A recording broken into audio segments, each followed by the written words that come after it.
Well, today's hearing all boiled down to whether suspect Randy Taylor can be given a fair and impartial trial if the court proceedings still happen here in Nelson County. Now, one of the things that really resonated with me today is when Assistant Police Chief Chuck Mason said that people in Roanoke County have more of a chance of dying from a traffic crash than a homicide.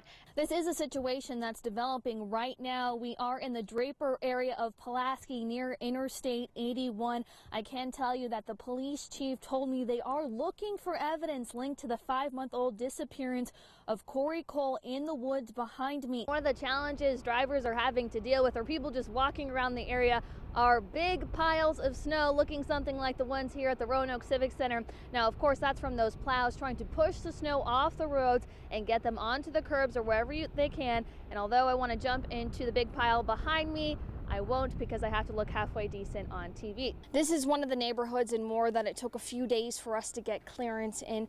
Now, as you can see, these houses are just a total loss, just complete devastation. Now, the Newburns began to look for their carport. That's one piece that they couldn't find after the tornado hit. Here's where they found it, up in a tree, a half-acre away. Our online partner, HokieHaven.com, was the first to report it, and now Virginia Tech confirms the Hokies have picked a new athletic director. Sources confirm the current Cincinnati athletic director, Whit Babcock, a Harrisonburg native, has the job. Renovations are underway at the Roanoke Higher Education Center that will cost nearly $8 million. The historic building was built back in 1931, and today houses classes offered from 13 colleges and universities across the Commonwealth. Today, WSLS learned the development has 3 walls, and our own Ananda Rochita explains the county did not have the final inspection report for the one that fell this weekend. National and local stories trending now. President Obama announces changes for the way U.S. intelligence is collected and stored. In tonight's news around Virginia, the Navy has released an executive officer and a top enlisted sailor of their duties following an investigation of a hazing incident at the Norfolk Naval Station. The Bedford County Sheriff's Office is looking for whoever robbed the Fast Mart on the Smith Mountain Lake Parkway. According to police, an employee says a masked person appearing to be a male came in around 11 last night, grabbed a bag of money from behind the counter, and ran off. Liberty University. Today, the family told me this is an unimaginable pain that they've had to deal with losing Corey.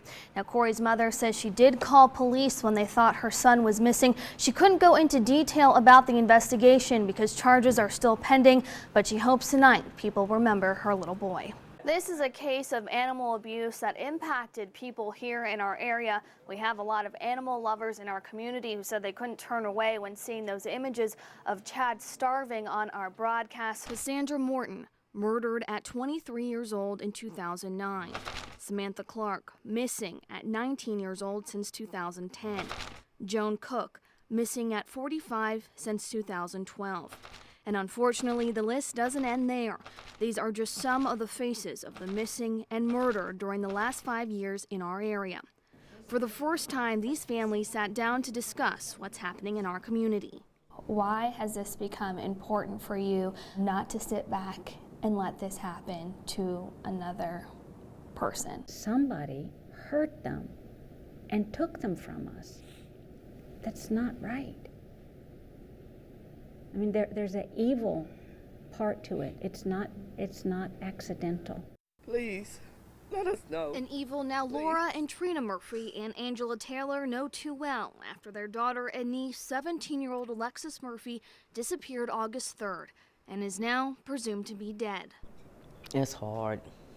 She just loves music, and I miss her laying on the sofa because she loves to sleep.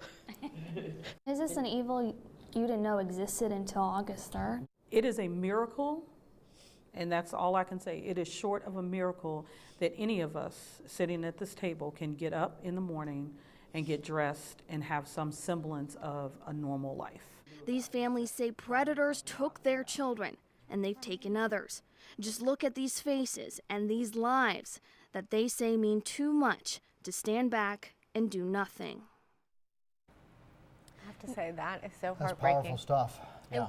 There's really too many pictures, too many women, too many young people who are on this list, and I know that these families have a lot of questions of why, and they may not be able to answer that question, but they can do something, and that's by speaking out, raising awareness. If we can all just think, hear their stories, and maybe talk to our child just one more time. I mean, it's a hard thing. I don't even know if we can stop it, but these parents say that they want to try. I just saw him go that way! All it takes is for Zach to hear the revving of the trash truck engine coming down his street, and his reaction looks like this. I hear him coming this way. There he comes! Every Thursday, Zach waits with his mom for Roanoke City trash truck driver W.C. Nemo to stop by and say hi. How are you, buddy? Good. But this is more than just a visit. This weekly tradition has turned into a major milestone for Zach and his family. He didn't really have a desire to talk, and the first real compound set of words that he started putting together were words for WC. He really wanted to learn to say trash truck, and he really wanted to learn to say garbage can. It all started with WC just waving from his trash truck at Zach. At first, Zach was a little nervous, but then he came around, and the rest is history. His vocabulary skills started skyrocketing. It just exploded. He had, I think they called it a language explosion. Probably about 6 months after WC started, really paying attention to this is what's going on. And at Christmas time that year, that's when we went, wow. He started talking for the trash man. The trash man made the difference. So it was a big deal for us. I'm glad to see him come out like he did, but I mean, I don't think I had anything to do with it. It's just something he liked, so you found your choice, didn't you? Found something to talk about. Now, Zach always wears the trash truck shirt WC's wife made him, and then WC takes a little time to talk shop with the 4-year-old. Pull a lever and dump that in there. Wow!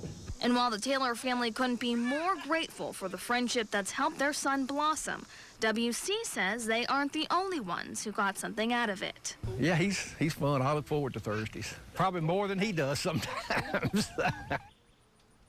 That just warms your heart. Katie Love with our great story tonight.